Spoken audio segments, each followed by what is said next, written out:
Selamat datang di Mana Recaps. Ini adalah spoiler, harap waspada dan jaga diri. Terima kasih untuk para subscriber channel ini. Cerita dimulai dengan seorang pria yang terengah-engah sementara rekan-rekannya gugur satu persatu. Ia berkata akhirnya mereka berhasil sejauh ini. Ia maju perlahan sambil berkata, ini adalah hal terakhir yang harus mereka kalahkan. Semua orang terus berguguran saat pria itu terkena sinar di bagian dada. Ia menunduk melihat lubang di dadanya mengalirkan darah. Ia jatuh berlutut dan berkata bahwa ia sadar tidak ada lagi perlawanan yang bisa dilakukan. Ia melihat bayangannya di pedang yang rusak dan berkata, ia mati tanpa sempat melakukan apapun. Ia melihat ke arah musuh sambil berkata, suatu hari, ancaman tak dikenal muncul dan langsung menghancurkan satu benua. Musuh besar umat manusia, The Liquidator. Sebuah kelompok dibentuk untuk melindungi seluruh umat manusia. Salah satunya adalah pria yang selamat dari hantaman meteor raksasa tanpa luka sedikit pun. Tameng pelindung dunia, Bran Miller. Seorang penyihir hebat yang dikatakan memiliki kekuatan setara satu divisi. Bella Albright. Seorang pemanah yang menjatuhkan naga level tinggi hanya dengan satu tembakan. Jacob Bloomfield. Pendekar pedang terkuat yang pernah ada. Saint Pedang, Amy White. Lalu sisanya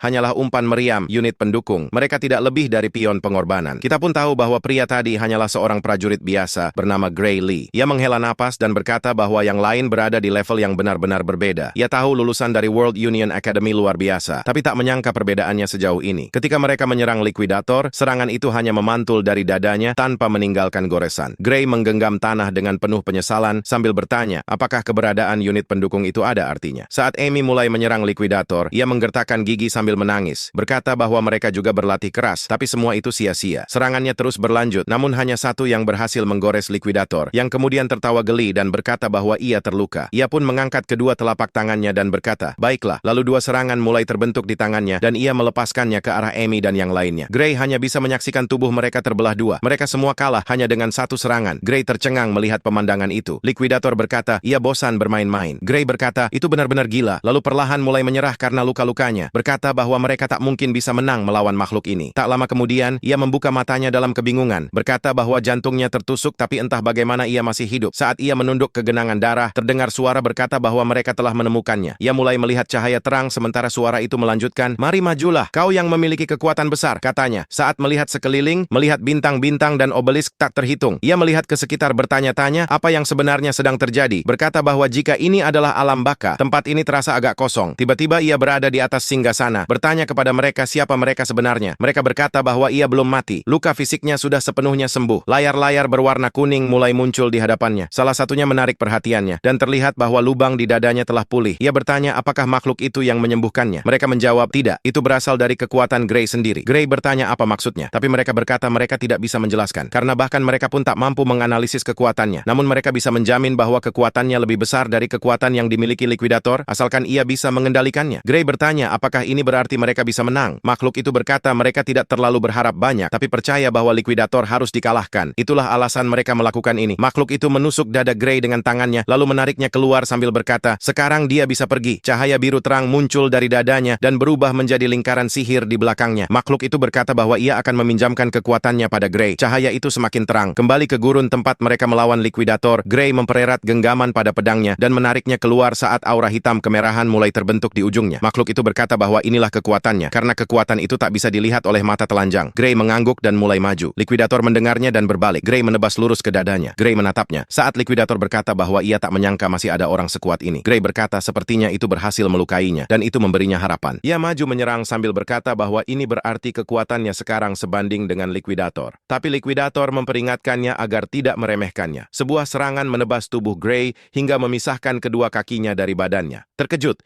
Gray menunduk melihat tubuhnya. Liquidator berkata bahwa ia akan memberinya penghargaan karena telah memaksanya menggunakan seluruh kekuatannya. Aura hitam raksasa mulai muncul dari belakangnya, disertai niat membunuh yang luar biasa. Liquidator berbalik saat merasakannya, dan melihat Gray kini diselimuti oleh aura bayangan. Gray menciptakan pedang raksasa dari aura itu, dan mengangkatnya tinggi di atas kepalanya. Liquidator bertanya, apa-apaan kau ini? Sambil memasang penghalang sihir, berkata bahwa kekuatan ini tidak terasa seperti kekuatan manusia. Gray menurunkan pedangnya dan mengayunkannya ke depan, menabrak perisai Liquidator. Percikan api beterbangan, tapi tak lama kemudian Liquidator kewalahan karena serangan itu menembus pertahanannya dan membelah tanah di belakangnya. Gray berkata bahwa pertanyaan, apakah kau manusia? Justru ingin ia tanyakan pada Liquidator. Gray memperlebar kuda-kudanya, sementara Liquidator hanya terdiam bingung bagaimana Gray bisa masih hidup. Gray berkata, kau memang kuat, dan untuk pertama kalinya, Liquidator mulai terengah-engah. Gray mendekat dan berkata bahwa ia akan menginjak-injaknya. Ia menebas ke bawah, melintasi dada Liquidator. Luka itu mulai mengalirkan darah berwarna emas. Liquidator menyebutnya monster, lalu menyatukan kedua telapak tangannya sebelum menumbuhkan bersayap seperti malaikat dan melayang ke udara. Lalu Liquidator merentangkan tangannya, memperlihatkan simbol tangan seperti malaikat. Bulan mulai muncul di belakangnya. Liquidator berkata, "Waktumu habis." Gray bertanya-tanya kenapa tiba-tiba malam, tapi tertawa kecil dan berkata bahwa itu tidak akan mengubah apapun. Ia mendekat dengan tebasan ke arah leher Liquidator, tapi serangannya diblokir oleh sebuah penghalang. Gray terkejut. Liquidator mengatakan bahwa tidak ada serangan yang akan cukup kuat karena dalam dimensi senja sejati ini tidak ada yang bisa menyakitinya. Jadi lebih baik Gray menghentikan perlawanan yang sia-sia dan melihat ke bintang-bintang. Seolah dihipnotis, Gray melihat ke atas dan menyaksikan salah satu bintang mendekat dan semakin dekat padanya. Liquidator berkata, "Mereka begitu indah." Bintang itu kini menyinari seluruh langit dan meluncur langsung ke arah Gray. Ledakannya menghasilkan gelombang kejut yang menyebar di seluruh tanah gersang. Yang tersisa di depan Liquidator hanyalah kawah besar dari bintang yang jatuh. Ia berkata bahwa Gray tidak akan bisa hidup kembali jika tubuhnya hancur menjadi debu. Gelombang cahaya biru mulai berputar dari kawah tersebut dan lingkaran sihir biru muncul di depan Liquidator. Makhluk dari sebelumnya berkata bahwa itu adalah jumlah energi yang luar biasa besar. Energi itu seharusnya cukup untuk mengembalikannya. Liquidator mengenali energi itu dan berkata bahwa itu adalah Kronos. Kronos berkata kepada Gray bahwa ia akan menggunakan seluruh kekuatannya untuk mengirimnya kembali ke masa lalu. Liquidator mulai berteriak pada Kronos, memanggilnya bajingan. Kronos meminta maaf kepada Gray sambil berkata bahwa inilah satu-satunya hal yang bisa ia lakukan. Sementara waktu terus memutar mundur, Kronos berkata bahwa ia mempercayakan nasib dunia kepada Gray. Gray membuka matanya, terbaring di tengah padang rumput. Angin bertiup perlahan, membawa dedaunan. Ia duduk dan bertanya-tanya di mana dirinya. Lalu ia melihat sesuatu dari sudut matanya dan berkata bahwa itu adalah kampung halamannya, Desa Renado. Tapi desa itu seharusnya sudah hancur 15 tahun yang lalu. Mengingat kata-kata Kronos, ia berkata bahwa ini benar-benar terjadi. Pergelangan tangannya terasa sakit. Ia berkata bahwa ia ingat mendapatkan rasa sakit itu saat dibuli oleh Belder dan anak buahnya. Tapi sekarang ia tak perlu membiarkannya terjadi lagi. Dulu mereka terasa sangat kuat, tapi sekarang ia menghela napas dan berkata bahwa ia baru saja bertarung melawan Liquidator secara langsung. Tapi sekarang ia harus mencari tahu cara menggunakan kekuatannya lagi. Namun ini juga adalah kesempatan untuk melatih tubuhnya dengan benar, karena tubuhnya sekarang begitu lemah. Beberapa waktu kemudian, di dalam hutan, ia tampak kesal dan berkata bahwa ia akhirnya bertemu dengan mereka. Belder berkata bahwa ia sudah mencari Gray dan membuatnya repot mencarinya kemana-mana. Gray tampak agak ragu karena tubuhnya masih sangat lemah. Belder melemparkan sebuah pedang ke tanah dan menyuruhnya untuk mengambilnya. Gray menatap ke bawah ke arah pedang itu sementara Belder terus bicara, mengatakan bahwa ia ingin sparring. Gray berkata bahwa tubuhnya belum sepenuhnya sembuh, jadi ia tidak akan ikut sampai benar-benar pulih. Belder menyuruhnya tidak usah khawatir karena pedangnya tumpul. Gray menjawab bahwa tetap saja, itu tetap sebatang besi, dan jika mengenainya di tempat yang salah, tapi Belder mulai emosi dan berkata, "Diam!" Belder mengatakan bahwa Gray tidak punya hak untuk menolak. Kalau tak mau pakai pedang, dia bisa bertarung tanpa senjata. Belder langsung menyerang. Gray terkejut dan berkata, "Ini kan sparring." Heran kenapa Belder menyerangnya serius. Gray mengatakan alasannya gugup adalah karena di masa depan ia tahu cedera pergelangan tangannya makin parah dan itulah yang menghentikannya. Berkembang sebagai pendekar pedang. Disinilah hidupnya sebagai umpan meriam benar-benar dimulai. Ia menghindar ke samping dari serangan pertama, mengejutkan dirinya sendiri. Belder langsung menyerang lagi, sementara Gray masih heran apakah serangan Belder selama ini memang lambat. Belder mencoba menebas ke arah kaki Gray, tapi malah terdorong mundur, lalu langsung menyerang ke arah kepala, tapi itu juga berhasil dihindari. Belder frustrasi dan bertanya kenapa dia tidak bisa mengenainya, sementara Gray miring ke arah pedang, menghindar dengan gerakan seminimal mungkin. Ia berkata bahwa bukan Belder yang lambat, tapi dirinya yang kini sudah jauh lebih cepat. Ia terus mendekat sambil menghindar ke depan. Anak buah Belder kebingungan dan bertanya-tanya dari mana kemampuan ini datang. Gray berkata bahwa meskipun ia tak lagi memiliki tubuh lamanya, ia masih punya ingatan dari semua pertempuran yang telah ia lalui. Ia menangkap pedang saat Belder menebas ke arah kepalanya, lalu membalas dengan ayunan yang cukup kuat untuk melukai bahu Belder. Gray memperhatikan hal itu dan bertanya apakah wajar baginya bertarung melawan amatir seperti ini. Tapi ia ingat bahwa Belder bukan orang yang layak dikasihani, karena orang inilah hidupnya jadi begitu menyedihkan. Tapi kali ini tidak akan terjadi lagi. Ia kembali menebas, memukul pedang dari tangan Belder. Belder terlihat panik, sementara Gray masih tak percaya. Dia amatir sekali. Gray berkata bahwa ia bisa tahu Belder tidak pernah dilatih untuk menerima pukulan, sedangkan ia sudah berpengalaman dalam hal itu. Berkat orang-orang brengsek ini, ia menggenggam erat pedangnya dan mengangkatnya tinggi. Ia berkata bahwa karena pedangnya tumpul, ia bisa menghajarnya sepuasnya tanpa khawatir. Ia menebas dada Belder, tapi ternyata mengenai bahunya dan melukai. Mengejutkan Gray, darah berceceran. Belder berteriak kesakitan. Gray mengira pedangnya tumpul. Ia mengusap sisi pedang dan menunjukkan bahwa memang tumpul, sambil berkata bahwa jika tajam, Belder pasti sudah mati. Ia menatap tajam dan memukul hidung Belder, membuat gigi Belder terbang. Darah pun menyembur keluar, tapi Gray berkata bahwa pedangnya yang tumpul itu justru bagus. Ia berdiri membayangi Belder dan bertanya kenapa dia berteriak begitu keras, sambil mengingatkan bahwa Belder sendiri yang bilang pedangnya aman dipakai. Gray mulai tersenyum dengan niat jahat. Belder berteriak ke anak buahnya, "Apa yang kalian lakukan? Hanya berdiri di situ? Hajar dia!" Tapi mereka terlihat ketakutan. Salah satu dari mereka berkata, "Kami nggak mau kena batunya." Mereka mulai mengepung Gray Gray. Gray bertanya apakah mereka juga ingin coba melawan. Belder berteriak, "Sudah, hajar aja dia." Gray berkata ia sebenarnya akan membiarkan mereka, tapi kemudian semuanya dihajar secara off-screen, terdengar suara pukulan. Beberapa saat kemudian mereka semua berlutut, menyesal. Gray berkata dulu dia sangat takut pada orang-orang ini. Dan Gray bertanya, "Bukankah mereka murid dari dojo Sarah?" Belder menjawab, "Kurang lebih." Tapi salah satu dari anak buahnya berkata bahwa mereka merasa nggak perlu ikut latihan karena sudah merasa kuat. Gray bilang, "Kalau begitu, jangan berharap banyak dari dojo itu. Tapi mungkin masih ada gunanya juga." Ia menyuruh mereka mengenalkannya ke dojo, karena tahu sistemnya pakai rekomendasi. Belder bertanya, apakah bisa orang lain saja yang memperkenalkan, karena dia nggak mau bilang ke masternya bahwa dia kalah. Gray mengayunkan pedangnya tepat di depan wajah Belder dan bertanya apakah mereka mau melanjutkan cara lama mereka. Belder langsung kabur, berkata, Oke,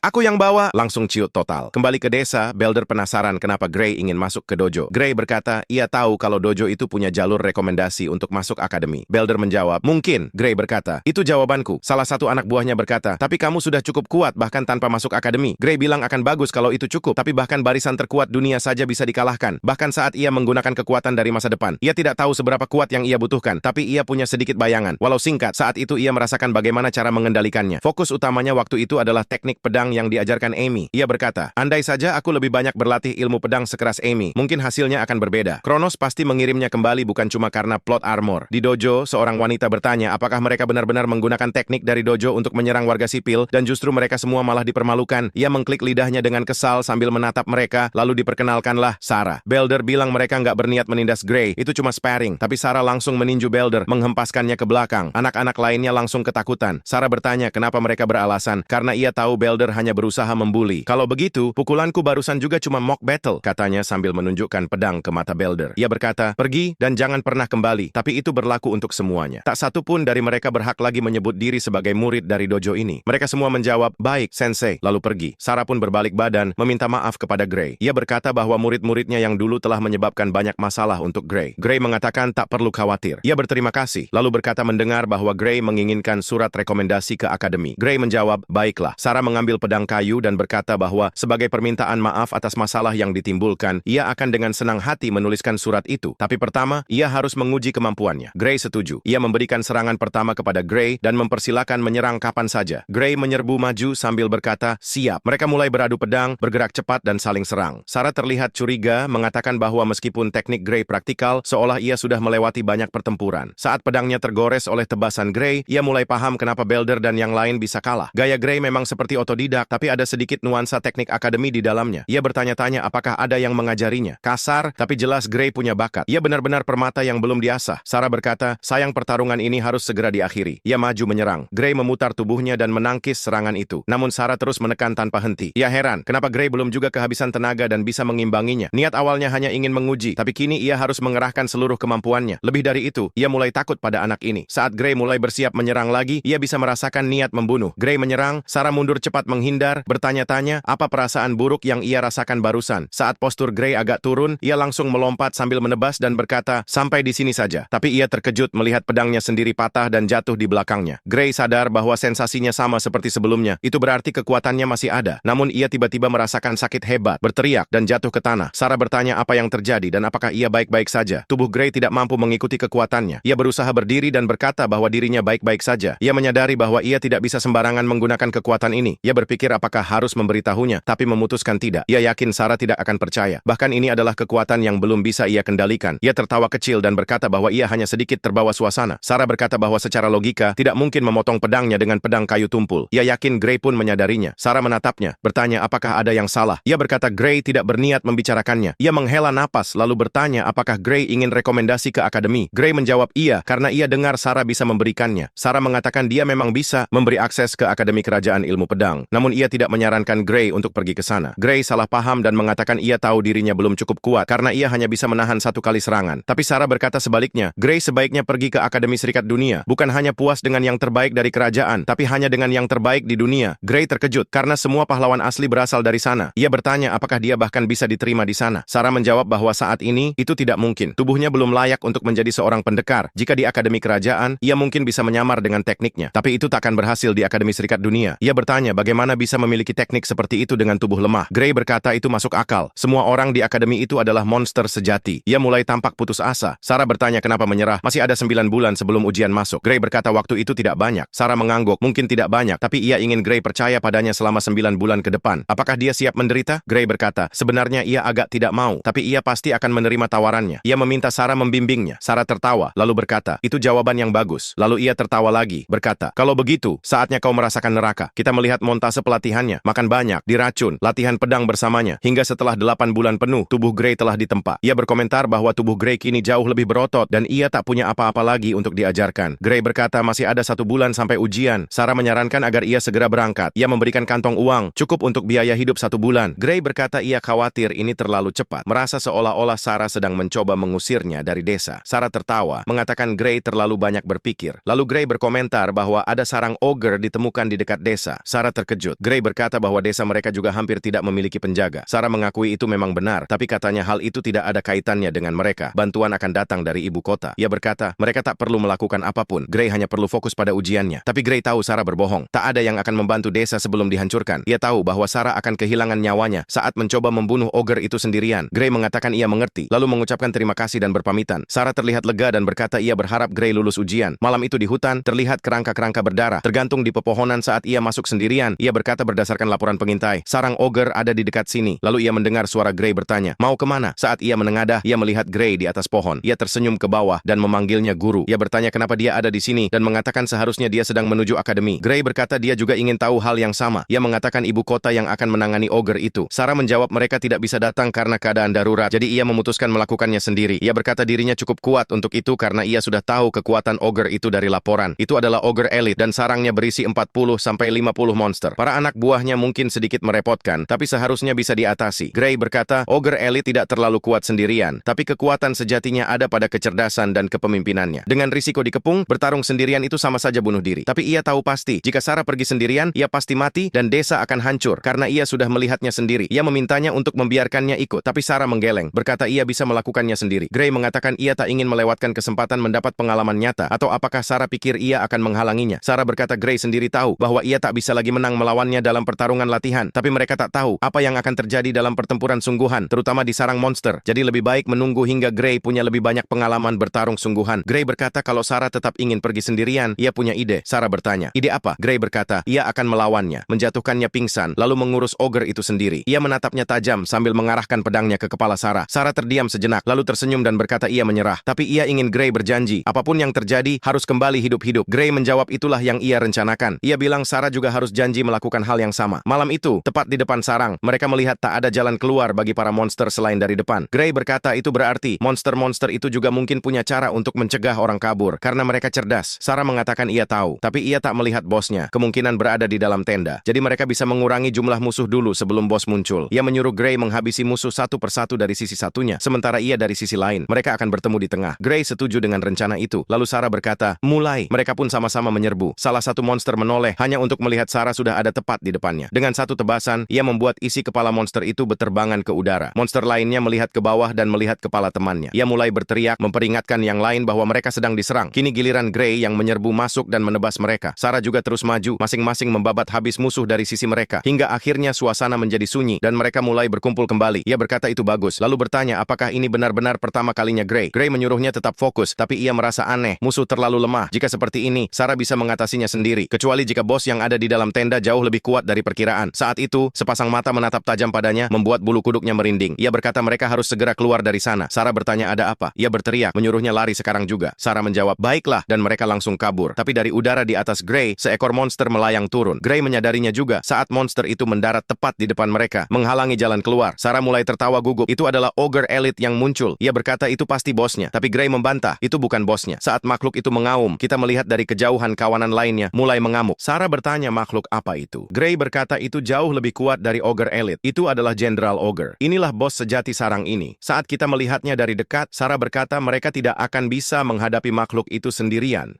Panik, ia melihat sekeliling lalu berlari ke arah ogre elit, berkata mereka bisa mengalahkannya lalu kabur. Ia mulai bertarung, mencari celah, lalu menebas ke arah dada monster itu. Monster itu mulai berdarah dan Sarah berkata ia berhasil. Tapi terkejut saat melihat luka itu langsung sembuh. Gray berkata itu tidak ada gunanya. Raungan jenderal meningkatkan kekuatan dan pemulihan mereka. Sarah berkata itu masuk akal kenapa monster itu terasa begitu kuat. Gray menebas salah satu monster biasa dan berkata ia akan menjaga punggungnya. Sarah tidak perlu mengalahkannya. Gray hanya butuh waktu. Ia bertanya apa rencananya. Gray berkata hanya ada satu pilihan, mengalahkan bos agar mereka bisa kabur. Tapi untuk sekarang, ia harus menembus kerumunan. Ia merasa terganggu karena mereka mencoba mengepungnya dan mulai bertarung. Saat menebas, pedangnya malah hancur. Gray terkejut karena pedangnya patah begitu mudah. Ia menghindar dari serangan selanjutnya dan mengeluarkan pedang cadangan. Ia tahu tinggal menunggu waktu sampai yang ini patah juga. Tapi Sarah datang di saat yang tepat, melemparkan pedang cadangannya kepadanya. Gray berterima kasih dan berkata, sekarang ia punya 2 pedang. Tapi itu belum cukup untuk menghabisi semua musuh. Namun, untuk sang jenderal dan yang menghalangi jalannya, itu sudah cukup. Ia berlari lurus ke arah musuh, hampir terkena serangan yang hanya melukai pipinya. Ia dipaksa bertahan, menyadari dirinya mulai terkepung. Ia mendorong balik, membuka ruang lagi. Mata sang jenderal mulai bersinar, dan ia mengaum keras. Gray terkejut saat semua monster mulai mendapatkan kekuatan tambahan. Gray kembali bertahan sambil berkata bahwa musuh telah melihat rencananya. Ia terus berteriak, tetap dalam kondisi yang kuat. Sambil menahan salah satu tebasan, Gray kehilangan pijakan, namun ia memanfaatkan kesempatan itu untuk merunduk. Ia mulai berlari ke depan, mencoba menghindari pertarungan, namun tetap terkena luka sayatan dari serangan musuh saat terus menghindar. Gray berlari maju sambil menghindari pertempuran. Meski tubuhnya terus tergores oleh serangan musuh, ia berkata, tak ada waktu untuk menghadapi semuanya. Ia diseruduk dari samping dan mulai ditahan. Salah satu ogre mengangkat kapaknya tinggi-tinggi, lalu menebaskannya, hampir mengenai kepala Gray, tapi malah membelah temannya sendiri. Gray sadar mereka rela berkorban untuk mengalahkannya. Ia menatap ke atas saat bayangan besar mengayunkan tinjunya ke arahnya. Ia menahan dengan pedangnya, tapi pedangnya retak dan ia terpental ke belakang sambil memuntahkan darah. Tubuhnya sudah mulai menyerah, dan kini ia hanya punya satu pedang terakhir. Ia berkata, melawan jenderal dan semua monster ini dengan satu pedang saja jelas mustahil. Dari pengalamannya sebelum regresi, ia tahu ia tak bisa menang di sini. Ia menggenggam erat pedangnya, berkata, kalau begitu, setidaknya Sarah harus melarikan diri saat perhatian musuh tertuju padanya. Tapi Sarah tertawa, berkata ia tidak bisa melakukan itu. Ia bertanya apakah Sarah berniat mati sia-sia, tapi Sarah menunjukkan kakinya yang terluka. Ia tak bisa lari. Gray tak percaya betapa parah situasi mereka sekarang. Mereka kehabisan pilihan. Ia kembali ke masa lalu untuk mengalahkan si